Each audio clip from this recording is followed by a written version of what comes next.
हो जाता है। तभी वह बौद्ध भिक्षु उस युवा से कहते हैं, ध्यान कोई एक बार करने की चीज नहीं है, ये तो अभ्यास है और धीरे धीरे समय के साथ मन शांत होता जाएगा।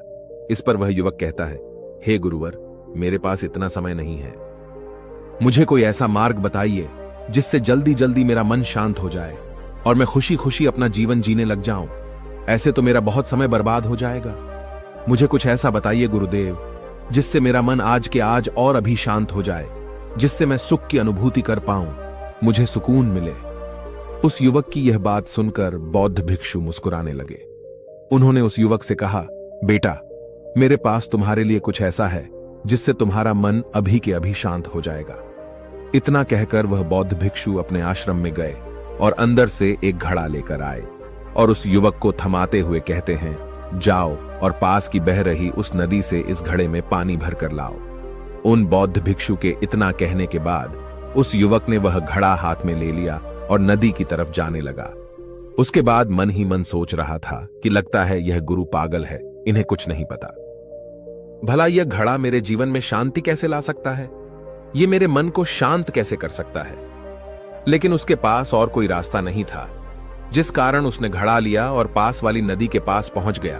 उसने उस नदी में से उस घड़े में पानी भरना शुरू किया, लेकिन जैसे ही उस व्यक्ति ने उस घड़े को नदी से बाहर निकाला तो उस युवक ने देखा कि उस घड़े के चारों ओर छोटे छोटे छेद हैं, जिससे पानी तेजी से बाहर की ओर निकल रहा था। उसने लगातार कई बार प्रयास किए, लेकिन काफी बार कोशिश करने के बाद भी वह उस घड़े को पूरा नहीं भर पाया और थक हार कर उन बौद्ध भिक्षु के पास वापस लौटा और क्रोधित होकर कहता है, गुरुवर, आपने यह कैसा घड़ा दिया है? इसके चारों तरफ तो छेद है, भला मैं इसमें पानी कैसे भरकर ला सकता हूं? जब भी मैं पानी भरता हूं, इस घड़े के छेदों से सारे पानी बाहर निकल जाते हैं। इस घड़े को मैं पूरा नहीं भर सकता।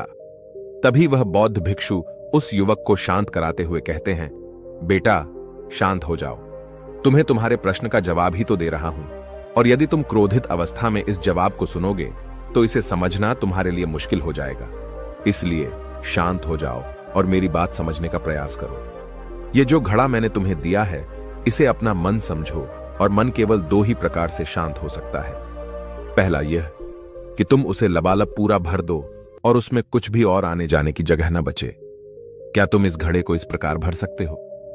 इस पर वह युवक कहता है, हे गुरुवर, मैं इस घड़े को लबालब नहीं भर सकता, क्योंकि जब भी मैं इसमें पानी भरता हूं, सारा पानी तो छेद से बाहर निकल जाता है। तभी वह बौद्ध भिक्षु उस युवक से कहते हैं, ठीक इसी तरह हम भी अपने मन को